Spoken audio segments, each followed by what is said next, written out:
कटिहार के लिए एक ओवरऑल रिव्यू भी लेने आया था, स्पेशली क्राइम से रिलेटेड। एसपी जितेंद्र से बात हुई और सबसे बड़ा सेटिस्फेक्शन ये है कि जितेंद्र ने बहुत अच्छा काम किया यहाँ पे। क्योंकि आपके जो फैक्ट्स होते हैं, फैक्ट्स एंड फिगर, ये कभी झूठ नहीं हो सकते। तो जो फिगर देखे, फॉर एग्जांपल के तौर पे बताऊंगा कि जनरली ये आने से पहले यहाँ पे 80 प्लस 85 प्लस और 2020 में तो 90 हत्याएं हुई थी। तो वो जो हत्याओं की संख्या है वो 60 के आसपास सिमटी है। तो 30 हत्याओं का जो आ, एक कारण मैंने उससे पूछा, तो ये वो कारण भी रीजनेबल लगा है कि जो लैंड डिस्प्यूट से रिलेटेड हत्या होती थी, इसका मतलब है कि थाना में लैंड से रिलेटेड इश्यूज को सुना जा रहा है। तो ये काफी एक अच्छा साइन था कि हत्याओं की संख्या में कमी। और लूट और डकैती जो प्रॉपर्टी ऑफेंसेस है, जो मेरे लिए भी सबसे प्रायोरिटी रहती है, उसमें भी कंट्रोल है। कुछ इम्पोर्टेंट जो क्रिमिनल्स थे, जैसा मैंने पूछा कि यहाँ पे अभी फिलहाल में कौन आपको लगता है कि सबसे इम्पोर्टेंट क्रिमिनल है, तो जो लल्लू साहनी, लालू साहनी का जो नाम आ रहा था, जो स्पेशली ज्वेलरी केस में रहता है, वो साहिबगंज जेल में।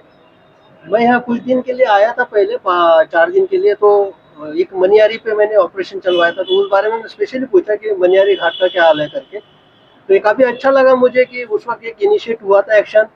उसके बाद इसका ऑक्शन हुआ है और ये पर्सनली प्रेजेंट होकर उस ऑक्शन 8+ CR में, हाँ 8+ CR का उसका ऑक्शन का मनी था।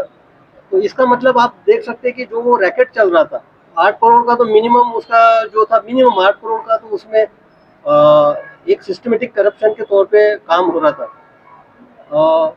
मनियारी घाट का एक इशू था। बाद में जो एक हाईवे बना, हाईवे का क्राइम का एक इशू है, उस पर कंट्रोल करने के लिए जितेंद्र ने अपनी इनिशिएटिव ली है। और अभी देखते हैं आने वाले समय में क्या चैलेंजेस रहते हैं। मेरे लिए तो दो ही प्रायोरिटी थी, एक तो मनियारी घाट का जो मैंने इनिशिएट किया था, और नॉन बैंकिंग फाइनेंस का जो यहाँ पे नॉन बैंकिंग फाइनेंस यूनिट्स थे, उस पर भी मैंने कार्रवाई की थी जब आया था।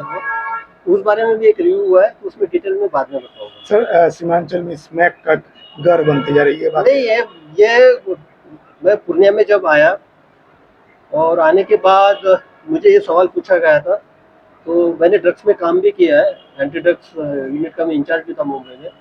तो वहाँ तो स्पेशली सिंथेटिक ड्रग का ज़्यादा ये था। तो सिंथेटिक मैंने एमडी था, मेफेड्रॉन वगैरह था वहाँ पे। तो उसमें मेफेड्रॉन पे कंट्रोल करने की कोशिश की थी, फैक्ट्री भी बस्ट की थी।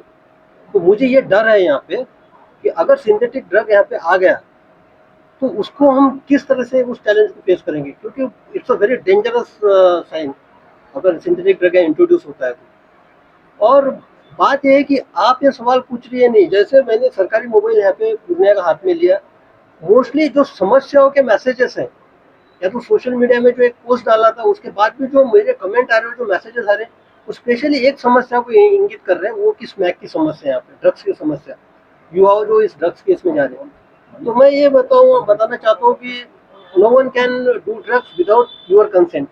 मीन्स ये जो ऐसा क्राइम है, फॉर एग्जाम्पल अगर प्रॉपर्टी ऑफेंस है, आपको पिस्तौल सटाएगा, चाकू दिखाएगा और आपसे छीनते ही करेगा, ये फोर्सफुल वाला क्राइम है, इसको तो रजिस्ट किया जा सकता है।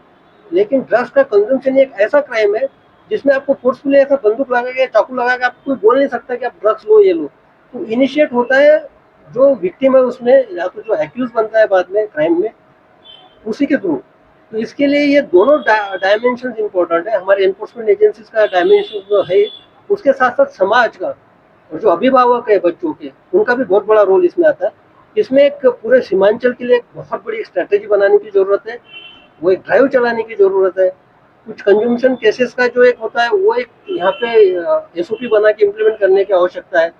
फॉर एग्जाम्पल यानी जो कंज्यूमशन के केसेस होते, मुंबई का एग्जाम्पल बताता हूँ। वहाँ महीने के 1000 केसेस होते थे कंज्यूमशन के, और साल के करीबन 11,000 से 12,000। तो कंज्यूमशन के केसेस का एक ड्राइव यहाँ पे चलाना पड़ेगा। एनडीपीएस एक्ट में उस तरह के प्रावधान भी है। तो एक बार हम चारों एसपी के साथ बैठेंगे, डिटेल में इसमें एक स्ट्रैटेजी करेंगे, क्योंकि ये एक समस्या मुझे सीमांचल में दिख रही है। और ये जो है, ये डायरेक्ट लिंक है रोड क्राइम से, जो लूटपाट या सीएसपी संचालक से लूट, मोबाइल लूट, चेन स्नैचिंग। अब देखिए, ये जो मोबाइल लूट होती है या चेन स्नैचिंग होती है, कुछ भी छीनते ही होती है, तो जो भी छीनते वगैरह करता है, वो उसके बाद जो परचेस करता है वो ड्रग्स ही करता है, ड्रग्स कंज्यूमशन के लिए करता है, अपने लाइफ स्टाइल के लिए करता है। तो ये हमारे लिए अलार्मिंग है और मैं मानता हूँ कि आने वाले समय में इसमें डेफिनेटली हम कोई ना कोई रास्ता निकालेंगे। सर अपराधियों के लिए क्या मैसेज क्या है अपराधियों के लिए?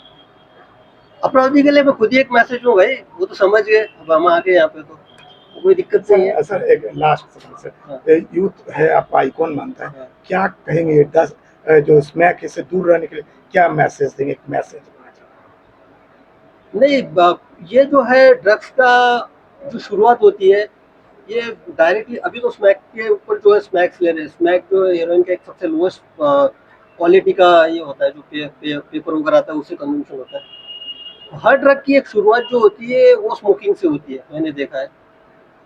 तो आप इसको शुरुआती मत कीजिए, यानी आप शुरू में आप सिगरेट पीते, उसके बाद सिगरेट के बाद वीड मीन्स गांजा शुरू कर देते हो, वो सिगरेट के माध्यम से गांजे के बाद आप चले जाते हो स्मैक पे। स्मैक में जाने के बाद होता है कि आपके ये साइकोलॉजिकली इम्पैक्ट करता है ड्रग्स, आपका माइंड आपके कंट्रोल में नहीं रहता है, आपको लत लग जाती है, आपको चाहिए रहता है ड्रग्स, उसके लिए क्या करना है, तो छिनते ही करना होता है, क्राइम करना है। तो इसलिए सबसे पहले मैं यही कहूँगा कि आप इनिशियल स्टेज पे मत जाइए, यानी स्मोकिंग और ये जो पहला स्टेज है उस पर मत जाइए।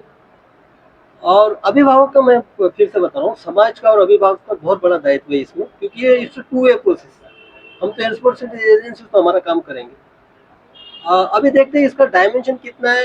एडिक्शन के बाद रिहेबिलिटेशन सेंटर्स का भी एक स्ट्रेटेजी होता है, उसमें देखेंगे, उसमें अभी काम करेंगे। Thank you sir. Thank you.